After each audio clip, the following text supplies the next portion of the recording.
இந்த dress box போறோம் அங்க பார்க்கலாம். ஃபர்ஸ்ட் இதுல இருந்து எடுங்க. இது வந்து பாட்டம் சைடு இதுல எழுதி இருக்கும். இந்த பாட்டம் சைடு எடுத்துக்கோங்க. ஒரு பீஸ் எடுத்துட்டு இந்த ஸ்டாண்ட் மாதிரி இருக்கும். பீஸ் கொடுத்துப்பாங்க, அதை எடுத்துக்கோங்க. இதை இப்படி வச்சு இப்படி ஃபிட் பண்ணுங்க.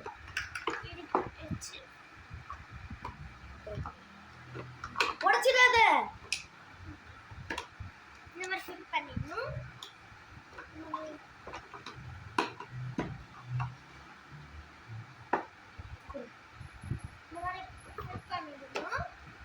நெக்ஸ்ட் இத முடிச்சிட்டு இதை இப்படி திருப்பி போட்டுறணும். இத திருப்பி இந்த சைடு ரைட் சைடு. ஸோ இங்கே மென்ஷன் பண்ணியிருக்கோம் right side left side right இங்கே. ஸோ நம்ம இப்படி திருப்பி இப்படி வச்சிடணும். இதுல என்ன போட்டுக்கணும்? Right side. அதை வெயிடா இங்கே அதுவும் அங்கே இருக்கு பாரு லெஃப்ட் சைடு. இது லெஃப்ட் சைடு போட்டுருக்கோம். அதுக்கும் இங்கே மென்ஷன் பண்ணியிருக்கோம். இப்படியா?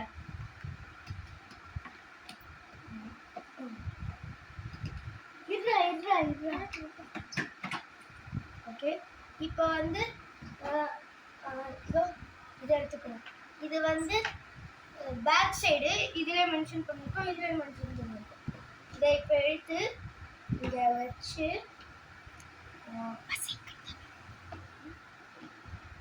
இந்த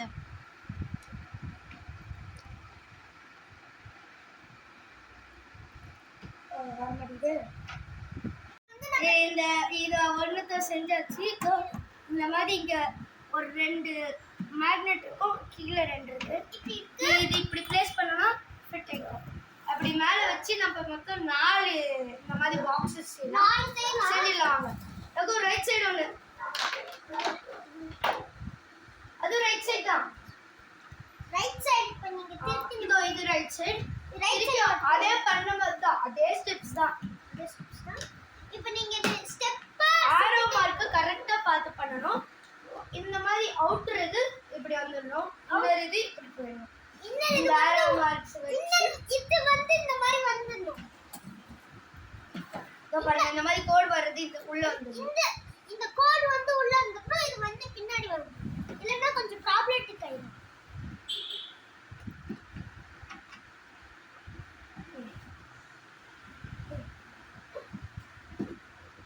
இதை ஃபிட் பண்ணியாச்சு. இப்போ பேக் சைடு எடுத்துக்கலாம். இப்போ நம்ம கதவு இப்போ நம்ம இந்த கதவை எடுத்துக்கலாம்.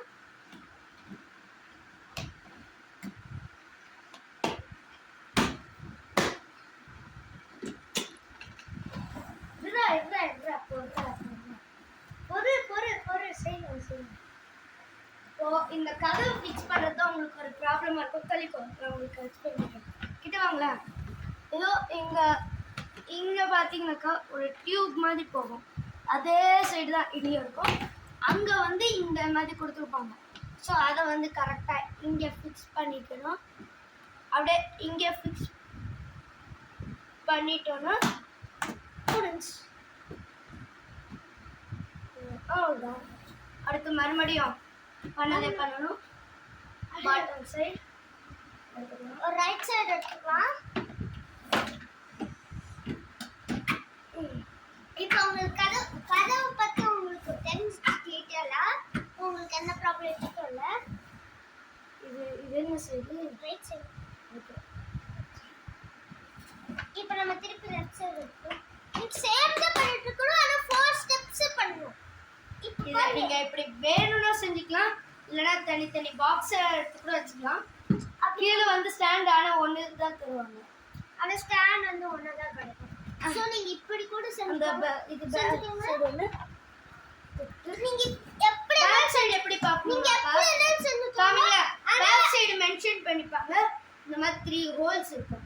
இது டோருக்கு வந்து இங்க 2 மேக்னெட் இருக்கும். டோருக்கு மேக்னெட் இருக்க இடத்துல நீங்க டோர் பிரஸ் பண்ணணும். சரியா? கரெக்டா இங்க கேப்ஸ் இருக்கும். கொஞ்சம் இந்த பேக் சைடுல இது மாதிரி இருக்கும். அங்க பிளேஸ் பண்ணிட்டு அதான் கீழே வச்சுட்டு டோர். இப்போ இதுல எல்லாமே கரெக்ட்டா இருக்கு பாருங்க. 1 1 1. ஃபஸ்ட்டே சொன்ன மாதிரி தான் பண்ணிட்டு இருக்கேன். என்னது இது தப்பா பண்ணிட்டேன். ஆரோ மார்க்ஸ் காமிக்கிற சைடில் ஃபிக்ஸ் பண்ணல கைஸ். ஆரோ மார்க்ஸ் இங்கே பார்த்தீங்கன்னா first 4th floor dress toys books என்ன வேணா வச்சுக்கலாம். ஷூ என்ன வேணா வச்சுக்கலாம். அடுத்து 3rd கொஞ்சம் முடியணும். கொஞ்சம் செகண்ட் இதோ பாருங்க நான் சொன்னல. இங்கே பார்த்தீங்கன்னாக்கா தெரியும் ஒரு ஸ்க்ரூ மாதிரி இருக்குது 2 சைட்லேயும். இங்கே வந்து 2 மேக்னெட்டு. இதுதான் வந்து ஒட்டிக்கிறதுக்கு காரணமாக இருக்குது. இல்லைன்னா வந்து பறந்துட்டு இருக்கோம் இப்படி. அடுத்து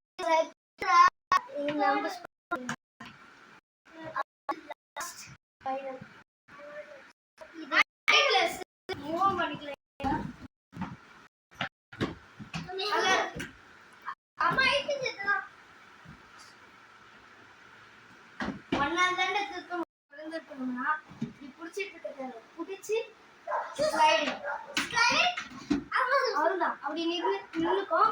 நீங்கள் அடுக்கி வச்சுட்டு ஏதாச்சும் எடுக்கணும்னா திறந்து எடுத்துக்கலாம். நிறைய எடுக்கணும்னா சைட் எடுத்துக்கலாம். இது எல்லாத்துக்கும் வந்துடும். எல்லாருக்கும் அவங்க பாருங்க. ஒன்றுக்கு மட்டும் இல்லை. ஸ்பெஷல் என்ன இந்த பாட்டு எல்லாருமே யோசிச்சு பார்த்துருக்க மாட்டீங்க. இந்த பாட்டு இதுக்கு மேலே வச்சு வச்சு என்ன செய்வாங்க